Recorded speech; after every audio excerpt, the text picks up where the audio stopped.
Hello, myself Dr. Praveen and she is Dr. Ranjana and we are from doctors team of Chandigarh Ayurveda and Panchkarma Center. आज के session में हम asthma को describe करेंगे।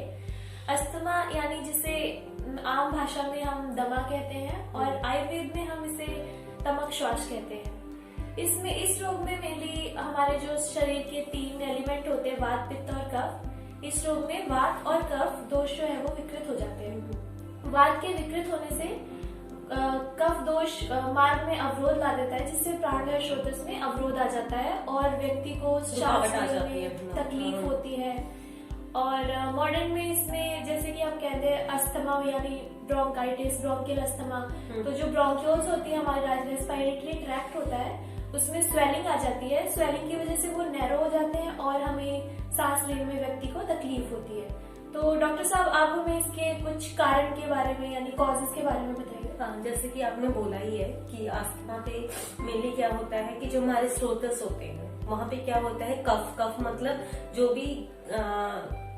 भी impurities है वो जमा होने लग जाती हैं वात के कारण, और तो सारे शरीर में क्या हो रुकावट पैदा कर देती है, जिससे कि पर्सन को सांस लेने में बहुत दिक्कत आती है। कॉमनली दमा की बीमारी जिसको हम बोलते हैं, तो इसके कॉजेज भी काफी हैं। जैसे कि ये मोस्टली ये कहते हैं कि ये कई बार जो एलर्जिक रिएक्शंस के कारण हो जाता है। एलर्जिक मतलब किसी भी चीज से एलर्जी होना, जैसे पोलन से एलर्जी के कारण भी हो जाता है, या फिर कोई भी आपको स्मेल से, या फिर कोई मॉस्किटोज वगैरह इसकी एलर्जी से, हाँ रेपेलेंट एलर्जी से। और एक होता है ये बहुत ही कॉमन है, चाइल्डहुड से हो सकता है, क्योंकि हमारी जो इनबिल्ट इम्यूनिटी होती है उसमें ही डिफेक्ट होता है, तभी हमें ये एलर्जिक रिएक्शंस होते हैं। दूसरा होते हैं नॉन रिएक्शन। जो अस्थमा होता है उसमें क्या होता है कि 30 इयर्स के बाद होता है। इसमें क्या होता है कि आपके जो भी आपकी लाइफस्टाइल जैसे स्मोकिंग वगैरह हो, या फिर आप कोई भी ड्यूरिंग प्रेगनेंसी में अगर कोई लेडी स्मोक कर रही हो, उसमें ये कॉमनली अस्थमा आ जाता है। तो इसमें कॉजेज और भी बहुत सारे हैं, जैसे कि आप खाना पीना, जैसे बहुत ही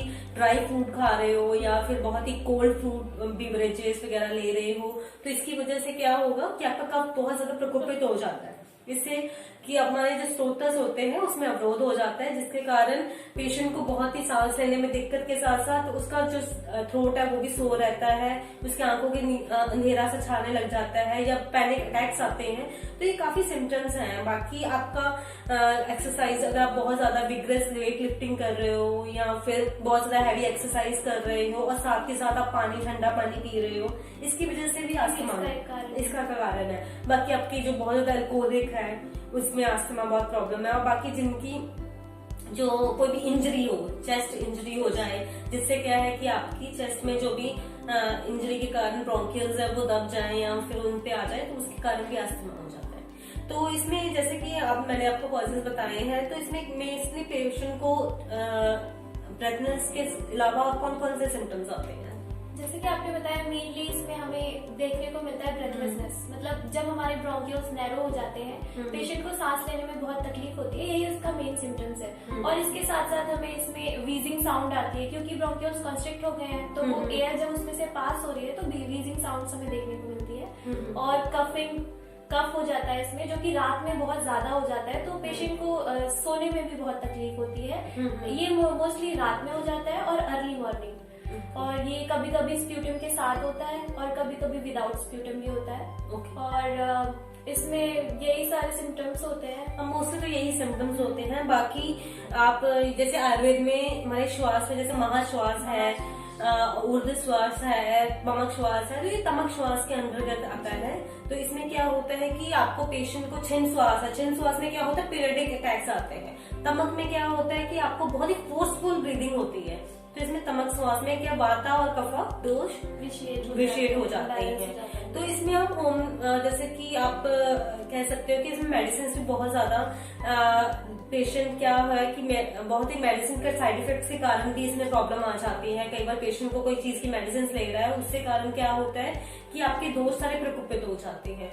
तो इसमें हम जैसे हमारे आयुर्वेदा चंडीगढ़ सेंटर में भी हमारे पास अनु तेल है और कफ टैबलेट है उसके बाद हमारे पास कफ डिटॉक्स सैशे है। तो कफ डिटॉक्स सैशे में हमारे पास क्या है, मुलट्ठी डली हुई है, उसमें अदरक है, उसमें क्या कहते हैं गुदंती भस्म है। तो ये सब चीजें क्या होता है कि आपकी जो भी आपके स्टोटस है वो जमे हुए हैं, उसमें कफ जमा हुआ है, तो उसको निकालने के लिए, जैसे उसको एक तरह से खींच के कोई चीज निकालनी हो तो डिटॉक्सिफाई करता है मेनली जो हमारा कफ डिटॉक्स है। उसके बाद जो टैबलेट है उसमें भी ये है कि आपको कफ है, आपको ब्रेथलेसनेस है, या आपको सोने में दिक्कत आ रही है, तो उसमें ये हमारी कफ टैबलेट बहुत ही योगदान देती है।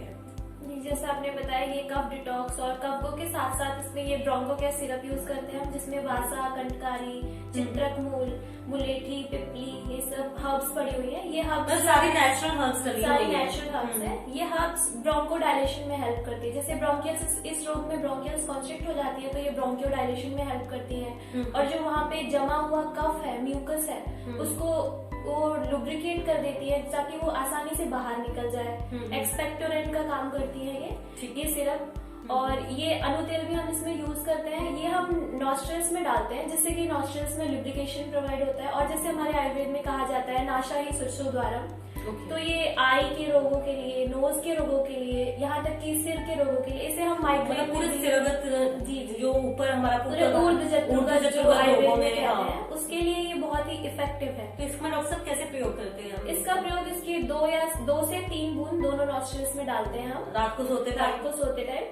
तो ये सारे रोगों के लिए इफेक्टिव है। और अस्थमा में भी ये नॉस्ट्रल्स में लुब्रिकेशन प्रोवाइड करता है, माइंड को काम करता है।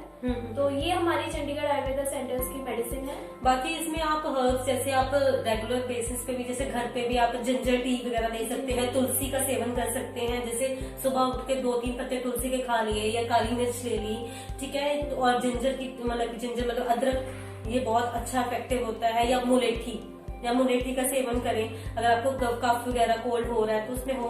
बाकी आप अपनी लाइफस्टाइल को मेंटेन रखिए, जैसे आप बहुत ही ठंडी चीजें मत खाइए, फ्रीजर से निकाल के बिल्कुल ऐसे चीजें नहीं खानी चाहिए। आपको बहुत ही ऐसा खाना नहीं खाना चाहिए जो आपके कफ को बहुत ज्यादा बढ़ाए, जैसे बेक्ड फूड हो गया, या फिर आपको मैदे की बनी चीजें हो गई, या फिर आपको ऐसी खट्टी चीजें जैसे बहुत ही सिट्रस चीजें मत खाइए, उससे भी आपका कफ का क्या होता है, प्रकोपित हो जाता है। और इसमें सिनेमन यानी जो तेज पत्ते हाँ, होते हैं उसको भी उबालकर उसको भी पीना हाँ, चाहिए। वो बहुत ही अच्छा है। सौंफ का पानी पीजिए, वो बहुत अच्छा ब्रोंको डायलेशन का काम करता है।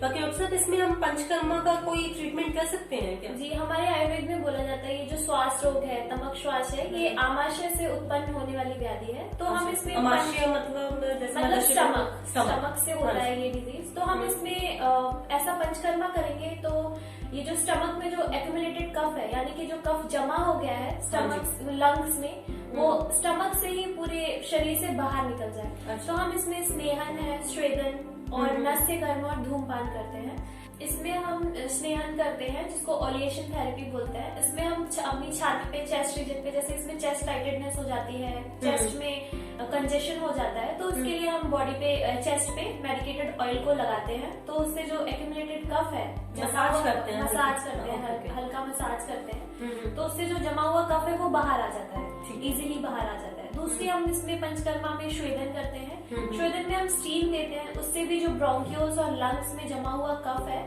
वो हमें इजी बाहर निकालने में मदद करता है। और फिर हम इसमें नस्य भी करते हैं। नस्य कर्म से जैसे कि अनुतेल का प्रयोग करते हैं नस्य कर्म के लिए। नॉस्ट्रल्स में जैसे आपने बताया कि डालते हैं, नॉस्ट्रल्स में अनु तेल डालते हैं, स्टीम लेते हैं। ठीक है। और फिर एक चौथा पंचकर्मा इसमें हम करते हैं धूम्रपान।